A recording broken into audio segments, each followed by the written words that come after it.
The psychological shift after your first big savings win. You know that moment when you check your bank account and you're kind of bracing yourself. Like you already know it's not going to be pretty, but you look anyway. And sure enough, yeah, less than you thought. Again. And you do this little mental calculation where you convince yourself that it's fine, that you'll sort it out next month, that next month will somehow be different even though literally nothing about your habits has changed. I did that for years, and I mean years. Not because I was irresponsible, not because I didn't care, I genuinely cared deeply, but because there was this gap between knowing I should be saving money and actually feeling any real motivation to do it. Saving felt abstract, distant, like going to the gym, something virtuous people did that somehow never made it onto my actual priority list. And then something shifted. Not dramatically, not overnight. It was one number, a specific balance I hit after a few months of actually trying, and something in my brain just clicked. And I don't mean that in a motivational poster kind of way. I mean something genuinely, neurologically changed about how I thought about money, about myself, about what was possible. My name is Adam, and I spend probably way too much time thinking about money, financial psychology, and why some people completely transform their financial lives, while others who are just as smart, just as hardworking, stay stuck in the same patterns for decades.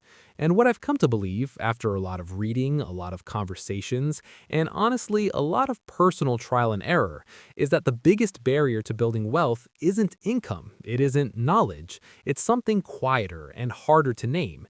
It's identity. It's who you believe yourself to be when it comes to money. And your first big savings win, that's the moment that identity starts to crack open. In a good way.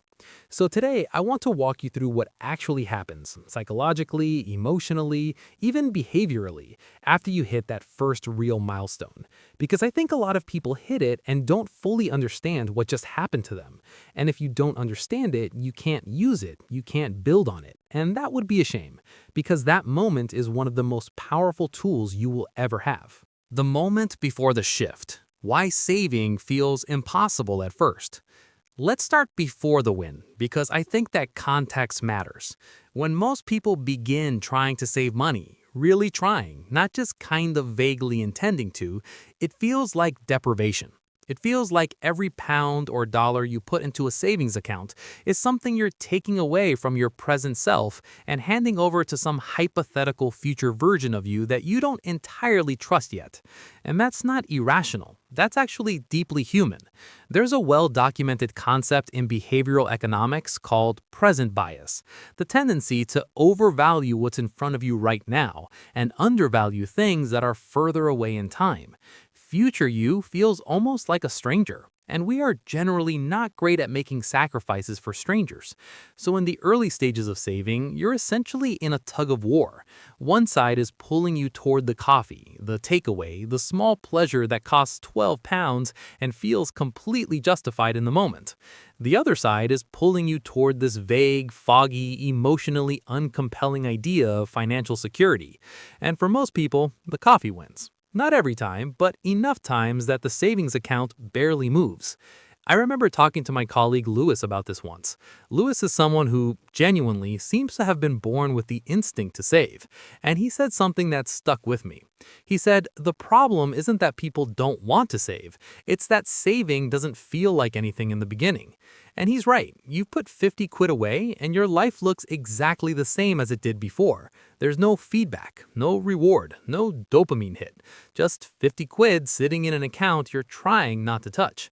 And that's the brutal irony of early saving. The habit that will eventually change your life gives you almost nothing emotionally in return, at first, which is why so many people quit before anything actually shifts. What a first big savings win actually is.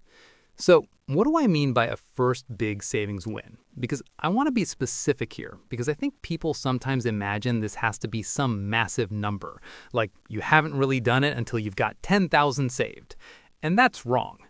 A first big win is whatever number feels significant to you. For some people, that's 500 pounds. For others, it's 2,000.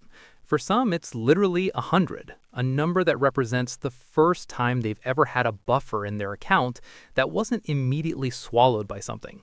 The size of the number matters less than what the number means to you. What defines a first big win psychologically is that moment when you look at your balance and you feel something unexpected. Not relief exactly, though relief might be part of it. Something closer to surprise, a kind of quiet disbelief. Like, I did that? That number exists because of choices I made? That moment of attribution is everything. That's the crack in the door. Because up until that point, your financial situation has probably felt like something that happens to you. The bills come, the money leaves, the balance does what it does, and you watch it like weather, like something you can predict but not control. But when you hit that first meaningful number through intentional choices, something recalibrates. You stop being a spectator of your own finances and start being, even slightly, even tentatively, the author. The identity shift from bad with money to something else. Here's where it gets genuinely interesting psychologically. Most people who struggle with saving carry a story about themselves. I'm just not a saver. I've always been terrible with money. I live in the moment. That's just who I am.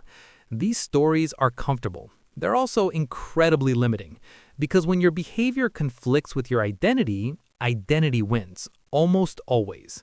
What your first savings win does, and this is the part I find fascinating, is it gives you evidence against the story. Real, concrete, undeniable evidence. You look at that number and you think, well, if I were actually terrible with money, this wouldn't be here. That's the psychological shift. It's not confidence exactly. It's more like the beginning of a renegotiation with yourself about who you are. There's a concept in psychology called self-perception theory, developed by Daryl Bem in the 1960s. And the basic idea is that we often figure out who we are by observing our own behavior, the same way we'd observe someone else. So when you consistently act like a saver, your brain begins to update its picture of you. You become, incrementally, a person who saves. Not because you forced yourself to believe it, but because you gave yourself evidence. And once that identity starts to shift, even a little, saving stops being something you're making yourself do and starts being something you do, something that feels consistent with who you are. The motivation becomes internal rather than external, and that is a completely different game. The dopamine recalibration. Okay, let me talk about something that doesn't get discussed enough in personal finance content. What happens to your relationship with spending after a meaningful savings milestone? Because here's something I notice in myself, and I've heard versions of this from a lot of other people. After hitting that first real savings number, spending starts to feel different. Specifically, impulse spending starts to feel less satisfying. And that sounds like a bad thing, but it's actually extraordinary. Before the milestone, spending had a particular emotional texture. It was a release, a small hit of pleasure in what might otherwise be a stressful or mundane day. That's why it's called retail therapy. There's actual emotional relief happening when you make a purchase, even a small one. But after the win, you've essentially given your brain a competing source of satisfaction. The number going up, the account growing, the knowledge that you're building something. And that feeling, particularly if you've started checking your savings account regularly, becomes its own kind of reward. A slower, quieter reward, but a real one. Your dopamine system, which is incredibly adaptable, starts to recalibrate. What used to feel like nothing, saving, starts to feel like something. And what used to feel satisfying, impulse spending, starts to carry a little more friction.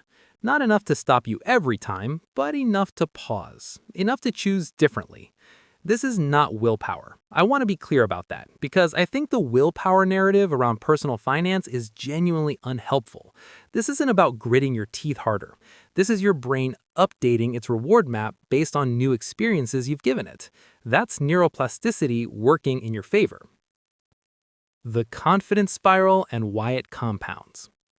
One of the things I find most remarkable about that first savings milestone is that it doesn't just change how you feel today, it changes what you believe is possible tomorrow. And that's where things get genuinely exciting.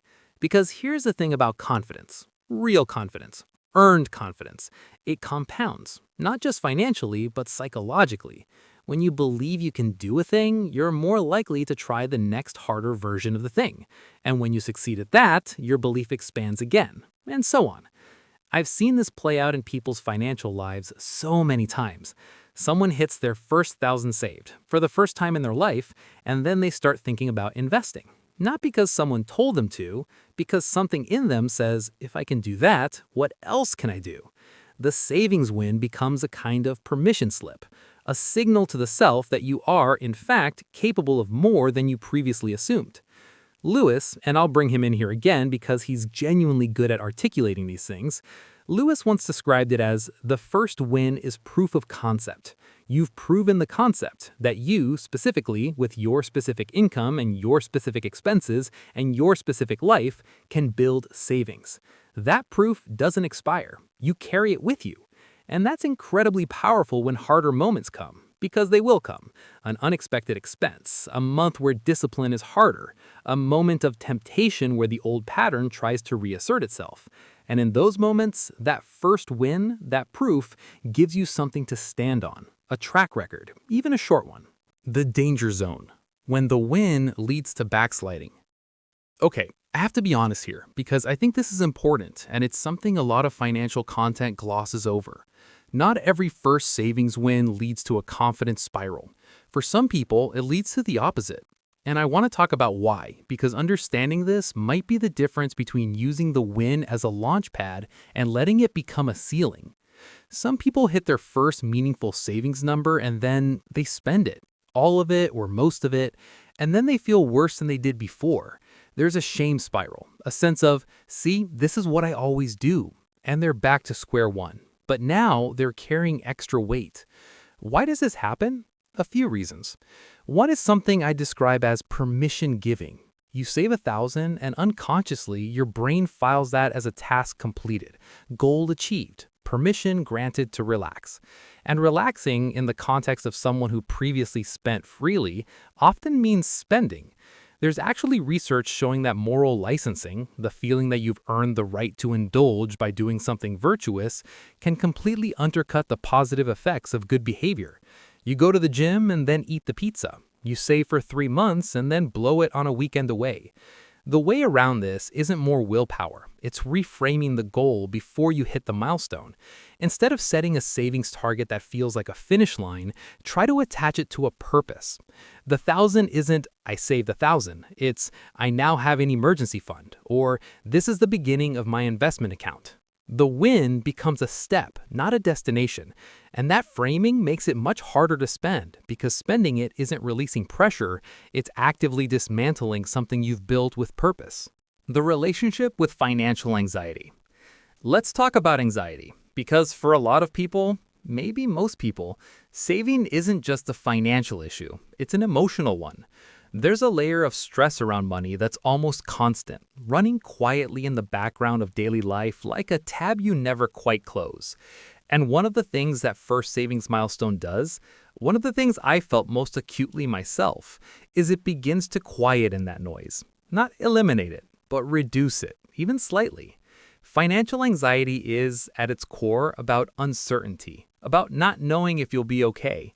And savings, even small savings, are a direct, concrete answer to that uncertainty. They don't solve every problem. They don't prevent every crisis, but they change the stakes of potential problems. Instead of, if something goes wrong, I have nothing, it becomes, if something goes wrong, I have this. Not everything, but something. That shift from nothing to something is psychologically enormous. It changes how you move through the world. The background hum of stress drops a few decibels. You make slightly better decisions because you're not operating from a place of pure scarcity. You're less reactive, more patient, less likely to make financially impulsive choices because you're trying to soothe anxiety rather than think clearly. There's research in behavioral economics showing that scarcity, the feeling of not having enough, actually impairs cognitive function. It narrows your mental bandwidth. It makes it harder to plan, harder to resist temptation, harder to think long-term. So, paradoxically, saving, even a small amount, doesn't just improve your bank balance, it literally improves your capacity to make better decisions. It breaks a cycle. How to deliberately use this momentum. So, practically, how do you take this psychological shift and actually build on it? Because I don't want this to just be an interesting conversation. I want it to be useful. The first thing I'd say is celebrate deliberately. Not extravagantly, not in a way that costs you the win itself, but genuinely acknowledge what just happened. Tell someone you trust. Write it down somewhere. Let yourself feel it for a moment. Because the brain learns from emotionally resonant experiences. And if you allow yourself to feel proud, that pride becomes part of the memory of saving. It starts to associate the behavior with something good. Second, use the identity shift consciously. Start saying things, even just to yourself, that reflect the new story. Not, I'm trying to be better with money, something more like, I'm someone who saves. It sounds small. It's not. Language shapes self-perception, and self-perception shapes behavior. Third, immediately set the next milestone. Not someday, not eventually, right now, while the feeling is fresh. The worst thing you can do after a first win is leave it undefined. Give that savings account a next destination, a purpose, a number to aim for. The brain, given a target, will quietly start working toward it even when you're not consciously thinking about it. And fourth, and this is maybe the most underrated one, review where the money came from. Which specific choices led to this? Which month did you actually cook more and order less? Which week did you find a genuinely satisfying alternative to the thing you used to spend on impulsively? Because when you identify the actual mechanisms of your success, you can repeat them. You're not just hoping lightning strikes again, you're understanding the storm. Conclusion: bringing it home. So let me bring all of this together, because I think there's something genuinely important in what we've been talking about today. Your first big savings win is not just a financial event, it's a psychological one. It's a moment where the story you've been telling yourself about money, I can't, I won't, that's not who I am, starts to lose its grip. And in the space it leaves behind, a new story can grow, one built on evidence, on choices you actually made. That shift in identity from someone money happens to someone who actively shapes their financial life, that is the foundation everything else is built on. Not income, not investment returns, not which savings account has the best interest rate. The foundation is who you believe yourself to be. And your first win is proof that belief can change. I know some of you watching this are still before that moment, still in the part where saving feels like deprivation, where the number moves too slowly, where present bias wins most of the tug-of-wars. And I want to say to you, that phase is real. And it's genuinely hard. And the way through it is not to somehow want it more. It's to give yourself one small win, one number that feels significant, and then notice what happens inside you when you get there. And for those of you who have already had that moment, who've already felt that quiet click of something shifting, I hope this helped you understand what actually happened. Because the more clearly you understand it, the more deliberately you can build on it. The more you can use it as the foundation for the next chapter of your financial life. Money is genuinely fascinating to me. Not the numbers, not the mechanics, but the deeply human psychology of it all. The way our beliefs, our identities, our fears and hopes all get tangled up in something as seemingly simple as a bank balance. We are not rational actors. We are stories about ourselves, walking around, making decisions. And if you want to change your financial life, the most powerful place to start is the story. So go find your first win, or build on the one you already have. Either way, you're closer than you think.